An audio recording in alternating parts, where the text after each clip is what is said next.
Hey, what's happening, Warriors? Anthony Chansmith here from Simple Creative Marketing. And I'm back on the daily podcast challenge for November. Really just bringing to you one content or case study tip to help you grow your small business as well. So today's topic will be why case study marketing and why use case study marketing to promote your services specifically, right? So let's talk about, first of all, a key challenge that a lot of small businesses typically have, and that's around content, producing content and putting out consistent content. I talked about this previously in the episode about content marketing, so you can go back through Authentic Influence podcast and or my YouTube channel and take a look at that. But certainly, it's easy to get caught in the content treadmill, right? Where you're just always trying to produce content, whether it's blog articles, videos, podcast episodes, and things like this. And there's a message out there which is you need to produce more and more and more. You need to be everywhere. You need to be more consistent. And whilst that worked 2 or 3 years ago, right now, okay, it's all it's doing. It's creating a lot of noise, and I'm sure if you can resonate with this, and if you do, just let me know in the comments. If you're watching this or live or in the replay, just how do you feel about content and having to produce content often and put it out there to try and reach your audience and try and grow your brand and your business.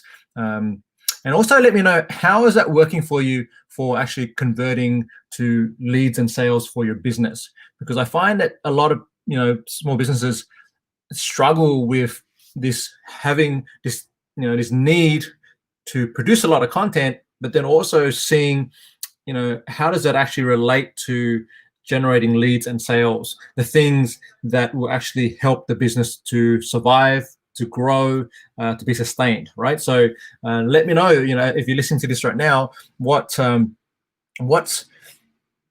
have you seen in terms of you putting out content and how that's translating to actually producing leads and sales for your business?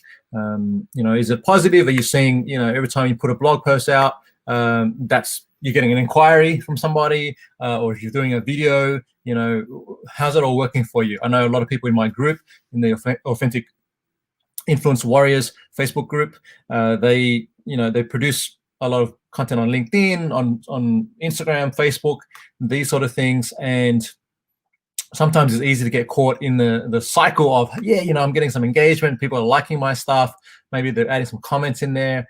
All right. At the end of the day, the question I always have for my clients is, and my community is, all that work that you're putting in, how's that translating to leads and sales? Okay. Now, I will also be the first to admit that, not all content needs to generate leads and sales, and not all content will, right?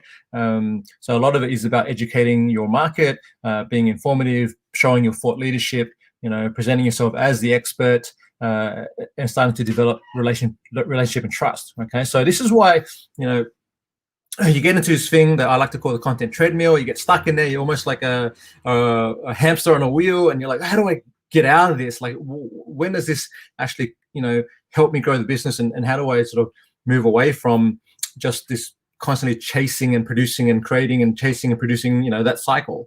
And so this is where I really look at, how do we produce less content and create more results? Less content, more leads. Less content, more sales. How do we get people into a sales process with you and your business? And how do we do it not by producing more, but producing better quality content, right? So that's why we're talking about case study marketing today. So you might have seen, if you're following me on social media, that I was recently interviewed on the Teach Traffic podcast with Ilana Weschler. And that was a really good conversation I had with her, just around the right way to use case studies to increase leads and sales. And we talked for about, almost an hour, I think. And go and have a listen to that episode if you haven't already. It's a great podcast. There are some other really great guests and episodes on Alana's podcast. And you'll see more and more that I'm going out there and speaking about case study marketing. So let's define what is case study marketing. Okay, so let's just, well, we can stay here for now. But yeah, case study marketing really is just using compelling case studies, right? So business case studies to position what you do and who you do it for out there to your audience, right? So you want to collect stories, if you will, of transformations, right? So case studies are really all about presenting a before and after picture. I like to use the example of the personal trainer who is promoting what they do, and they usually take a before snapshot of their clients, right, when they first start off working with the client. And so maybe the client's overweight, maybe the client's super skinny and they want to bulk up, whatever it may be. They do a before snap, and then they work with the client for 90 days, 6 months, a year, whatever it may be. Then they do an after snap.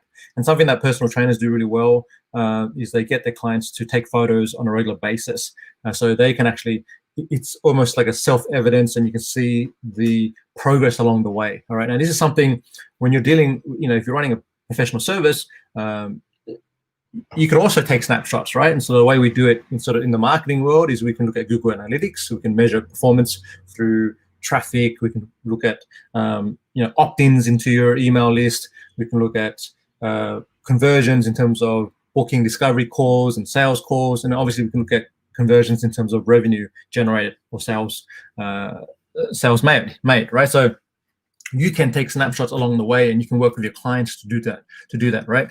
And I recommend you do so.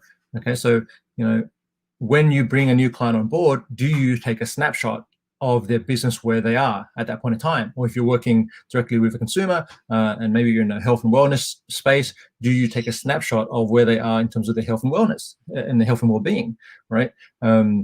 That's your first step. You want to make sure you do that, because now you're painting the before picture. Okay, and then you want to go into after working with them some time, maybe they go through your program, maybe they use your product. Then you want to follow up and say, okay, well, what's been the transformation? What's the transition? And that becomes your after.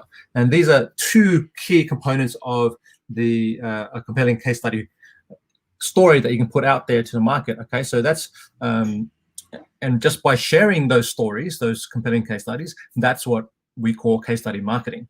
Okay, now why would we do this? So I already mentioned, one of the challenges we have as small business owners is just having to produce content all the time, and it's tough. It's tough coming up with new ideas. It's tough doing all the Google sort of keyword research and working that all out and identifying, what new spins on the same topic you might want to do and these sort of things.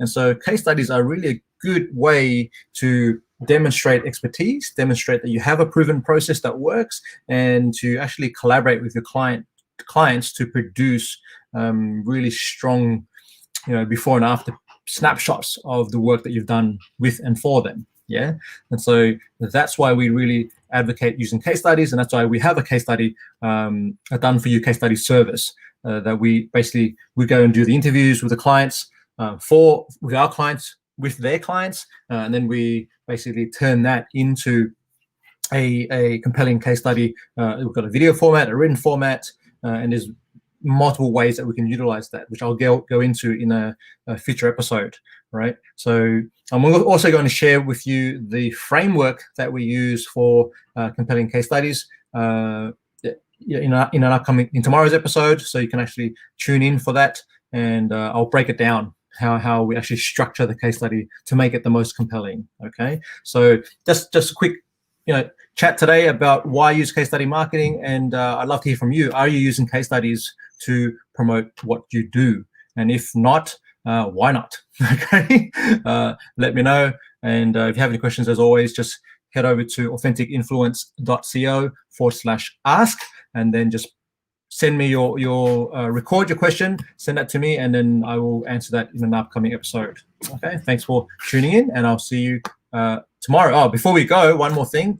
I do also have a 6 steps to winning case studies. So we actually have the process that we use for crafting winning case studies documented in a PDF. So you can actually go and download that for free from our website. It's simplecreativemarketing.com/case study guide.